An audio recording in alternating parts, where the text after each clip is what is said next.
Saya senang, alhamdulillah dapat bersama pada malam ini. Dan saya tidak sebenarnya mewakili sosok yang terlalu terpukau dengan the future of Asian dan sebagainya, ya, kerana bila saya lakarkan Asian Renaissance itu sendiri pun, saya bedakan pengertian kemajuan bangsa dan rantau ini dari sudut pemerkasaan yang agak berbeza. Tidak hanya terjurus pada ekonomi atau teknologi, tetapi juga budaya yang berteraskan pada etika, maknanya akhlak. Ini yang kita kaitkan perbezaan masyarakat Madani dengan perkembangan biasa. Kita ada Parkash Mishra, kita ada Parag Khanna yang kini yang agak lebih contemporary membahaskan soal future aviation, dan saya rasa relevan. Tetapi tren ini kadang-kadang agak bukan berbahaya, tetapi boleh memesongkan kita daripada landasannya. Umpamanya bila Ezra Vogel bicara tentang Japan as number one, kemudian karya-karya besar lain tentang the rising power of China, semuanya memusatkan kepada pertimbangan kekuatan ekonomi dan militer. Kita bicara soal pemerkasaan manusia dengan natijah insan, mengangkat harakat mereka berdasarkan tentunya pertimbangan ekonomi masih juga fundamental, tetapi pertimbangan akhlak yang ada juga etika yang terkait dengan isu keadilan sosial yang tempang sekarang ini. Baik, kita bicara soal COVID. Memang saya katakan malapetaka dari wabak COVID-19. Saya bawa satu kajian penyelidikan. Sini disebut penelitian di Indonesia, di sini penyelidikan. Sejak tahun 1848 bila ada typhus epidemic atau wabak taun di Prussia, yang sekarang Prussia, pada masa itu belum, ya. Apa yang dirumuskan? Permasalahan lebih rumit, lebih parah lantaran wujudnya kemiskinan ketara dan kesenjangan. Problematiknya menurut kajian itu adalah abject poverty and social exclusion. Dan kalau kita lihat angka-angka sekarang yang positif COVID, yang lebih parah seperti juga di Malaysia yang mencecah hingga 200-300 kematian, itu lebih banyak menelan atau mangsanya itu di kalangan yang miskin, yang tersisih, ya, dari kemudahan infrastruktur perubatan. Tidak orang-orang elit di kota, tidak konglomerat, tidak tokoh-tokoh politik besar. Majoritasnya adalah kelompok miskin yang tersisih, yang tidak terdedah dengan kemudahan infrastruktur, asas perubatan, baik hospital, baik kemudahannya, ataupun yang miskin yang sudah tidak ada keupayaan untuk mendapatkan rawatan yang baik. Jadi penelitian tahun 1848 hingga kini tidak membawa banyak perubahan. Teknologi bertambah, ekonomi memuncak, tetapi permasalahan kemiskinan dan kesenjangan, malah penyisihan, tersisihnya golongan yang kecil, yang itu lebih parah. Kita bicara tentang Asia dan ASEAN.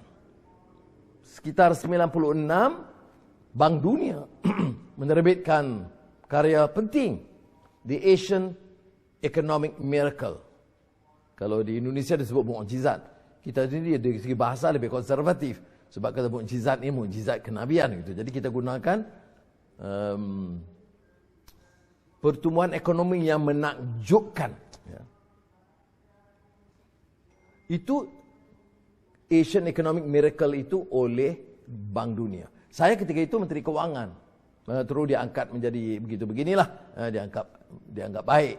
Tapi saya dengan penuh rendah diri dan tawaduk mengatakan di hadapan pengurusi atau Presiden World Bank dan juga Kemdesu, Ketua IMF, bahawa saya akui ada beberapa titik kemajuan yang tidak dimungkiri.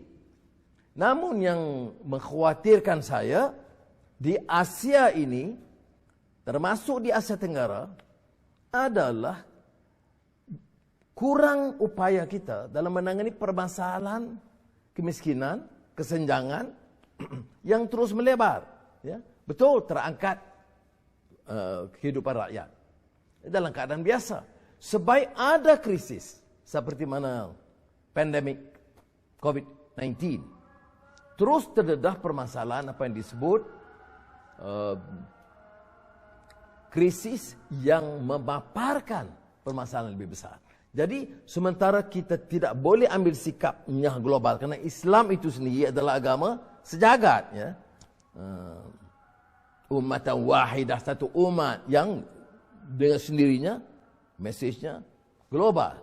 Kemudian wa qabaila li ta'arafu, dia terus terima kepelbagaian, pluralistiknya dari segi kehidupan yang juga menyangkut soal global. Dari sejarahnya, tidak ada negara bahagian terpencil. Dari zaman Rasulullah SAW sehinggalah khalifah-khalifah Umayyah, Abbasiyah dan Uthmaniyah. Itu kenyataan. Tetapi bagi saya yang mencabar kita di Asia Tenggara adalah pengisian, memaknai kemerdekaan, memaknai kebebasan. Kebetulan baru kita sambut kemerdekaan masing-masing yang belum, ya, bukan, saya tidak menafikan kehebatan tokoh-tokoh dalam usaha dan ikhtiar mereka, tetapi cabarannya adalah bagaimana kita menjadikan keadilan sosial, kebebasan, etika itu landasan dalam kehidupan kita. Jadi bagi saya melihat kepada karya-karya besar yang ada, walaupun sekarang ini ada yang bicara soal values, ya. Values ini bukan semestinya baru, ya. Dibicarakan juga dulu. Saya ingat takdir Ali Shabana berbicara tentang values as integrating force in culture and society. Walaupun pada masa itu takdir Ali Shabana itu jauh kiblatnya ke barat sebagai semua penyelesaian. Saya akui bahawa akhir-akhirnya dia agak kembali kepada asas budaya tempatan dan juga Islam. Tapi yang saya nak tekankan di sini, ketempangan, ya, kita itu justru kerana kerangka besar pemikiran kita itu masih belum bebas, sehingga kita mudah, dan pimpinan kita, elit kita, mudah sekali diheret dengan pemikiran yang disebut trending. Ya. Tidak ada salahnya kita ikut trend sedikit sebanyak, tetapi kita sebagai umat harus kekal dengan landasan bahawa kemajuan pembangunan kesejagatan atau globalisasi ini, kesejagatan globalisasi ini tidak terpisah dari asas akhlak yang menekankan soal keadilan, bukan saja tertegaknya hukum, membatras korupsi, tetapi lebih fundamental menjamin kesejahteraan terbanyak. Sekian mukadimah orasi, kerana saya juga nak dengar Dahlan dan Fahri. Sudah lama tak dengar Fahri ini. Kemudian saya mohon undur kalau mohon pengurusi ketua, sebab ada rapat dengan beberapa anggota parlimen dalam keadaan sidang parlimen yang kecoh sekarang ini. Terima kasih. Wassalamualaikum warahmatullahi wabarakatuh.